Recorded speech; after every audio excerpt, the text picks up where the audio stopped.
कि श्रोता कैसा होना चाहिए और वक्ता कैसा होना चाहिए।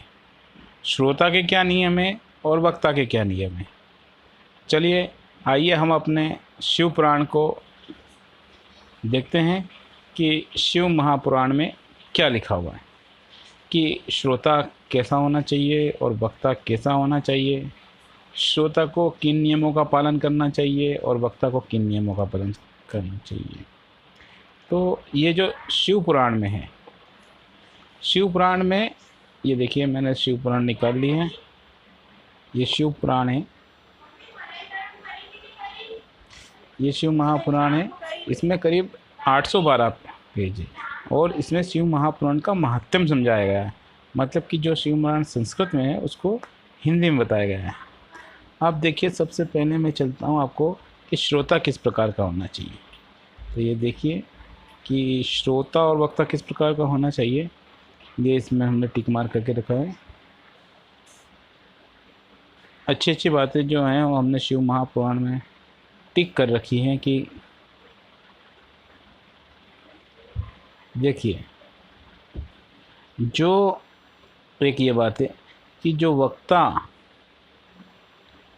वक्ता और श्रोता अनेक प्रकार के कर्मों में भटक रहे हों, काम आदि 6 प्रकार के विकारों से युक्त हो, जो स्त्रियों में आसक्ति रखते हों और पाखंड पूर्ण बातें करते हों, वे पुण्य के भागी नहीं होते। मतलब कि ये जो 6 विकार से युक्त होते हैं, जो स्त्री में आसक्ति रखते हैं और पाखंड पूर्वक बातें करते हैं, वो श्रोता और वक्ता नहीं हो सकते।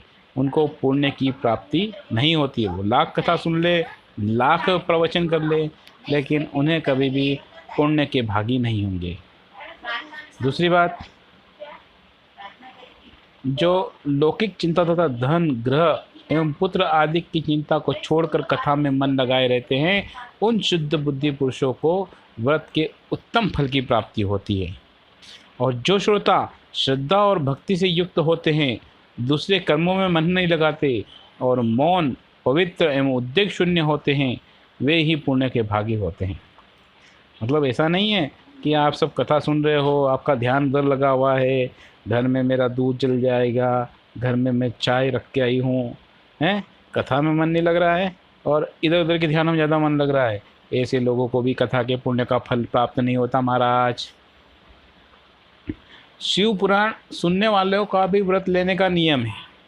जो शिव पुराण सुनने के लिए जाते हैं उनको भी नियम लेना पड़ता है।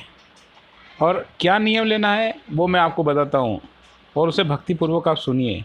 नियम पूर्वक इस श्रेष्ठ कथा को सुनने से बिना किसी भी विघ्न बाधा के उत्तम फल की प्राप्ति होती है।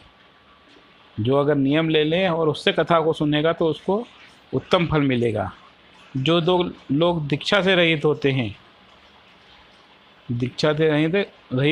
कथा श्रवण के अधिकारी नहीं होते हैं। मगर अगर आपको कथा सुनना है तो पहले उन गुरु की दीक्षा लेनी पड़ेगी, तभी आप कथा सुनने के अधिकारी हो, वरना आपको कथा सुनने का अधिकार नहीं है। ये मैं नहीं कहता, ये शिव पुराण कहती है। तो आपको कथा सुनने से पहले गुरु से, जो कथाकार है, उससे आपको दीक्षा लेना जरूरी है। कथा सुनने की इच्छा वाले सब लोगों को पहले वक्ता से दीक्षा ग्रहण करनी चाहिए। जो लोग नियम से कथा सुने उनको ब्रह्मचर्य से रहना चाहिए, भूमि पर सोना चाहिए, पत्तल में खाना और प्रतिदिन कथा समाप्त होने पर ही अन्न ग्रहण करना चाहिए। जिसमें शक्ति हो वह शिव पुराण की समाप्ति तक उपवास करके शुद्धता पूर्वक भक्ति भाव से उत्तम शिव पुराण को सुने। मतलब कि जिसके पास शक्ति है कि वो 8 दिन का उपवास कर सकता है तो उसको 8 दिन तक उपवास रखना चाहिए। शिव कथा इस तरह से सुनी जाती है। अपन तो कथा सुनते सुनते भी खा रहे हैं, चल रहे हैं, बैठे हैं आड़े तेड़े। कथा इस प्रकार से नहीं सुनी जाती है। इस कथा का व्रत लेने वाले पुरुष को प्रतिदिन एक ही बार भोजन करना चाहिए। दिन में सिर्फ एक बार भोजन करना चाहिए। पंडित जी तो पता नहीं कितनी बार करते होंगे। जिस प्रकार से कथा का श्रवण का नियम सुखपूर्वक सद सके वैसे ही करना चाहिए। अच्छा, दूसरी बात, गरिष्ठ अन्न, दाल, जला अन्न, सेम, मसूर, भाव दूषित बासी अन्न खाकर कथा का जो व्रत लेने वाला पुरुष है उसको कथा नहीं सुननी चाहिए। जो जो कथा का व्रत ले रखा हो वह पुरुष प्याज, लहसुन, हींग, गाजर, मादक वस्तु आदि का सेवन नहीं करना चाहिए, उसको उन चीज़ों को त्याग देना चाहिए। कथा का व्रत लेने वाला पुरुष काम, क्रोध आदि 6 विकारों को, ब्राह्मणों की निंदा को तथा पतिव्रता और साधु संतों की निंदा को भी उसको त्याग देना चाहिए। कथाव्रती पुरुष प्रतिदिन सत्य, सोच, दया, मौन, सरलता, विनय और हार्दिक उदारता इन सारे सद्गुणों को उसे अपनाना चाहिए। उसे क्रोध नहीं करना चाहिए, उसे किसी की निंदा नहीं करना चाहिए और हमें सच बोलना चाहिए। ये सारे नियम हैं।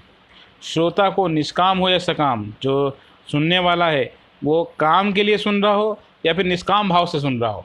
जैसे कुछ लोग कथा सुनने के लिए आते हैं तो उनको बोलते हैं भगवान हमारा ये काम कंप्लीट हो जाएगा, तो वो सकाम होता है। और निष्काम जिसको कोई मतलब नहीं है, भगवान मुझे कुछ दे या नहीं दे उससे कोई मतलब नहीं, वो चीज़ होती है निष्काम।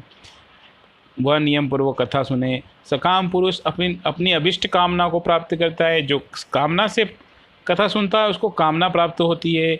और निष्काम जो पुरुष जो निष्काम भाव से कथा को सुनता है उसको मोक्ष पा लेता है।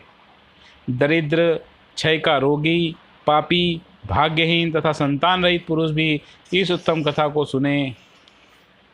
काक, बंधिया आदि जो 7 प्रकार की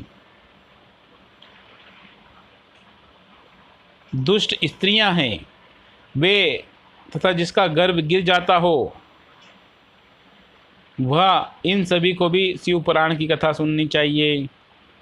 हे मुनि, स्त्री हो या पुरुष सबको यत्नपूर्वक विधि विधान से शिव पुराण की यह उत्तम कथा सुननी चाहिए। इस तरह शिव पुराण की कथा के पाठ एवं श्रवण संबंधी यशोत्सव की समाप्ति होने पर श्रोता को भक्ति एवं प्रयत्नपूर्वक भगवान शिव की पूजा की भांति पुराण पुस्तक की भी पूजा करनी चाहिए।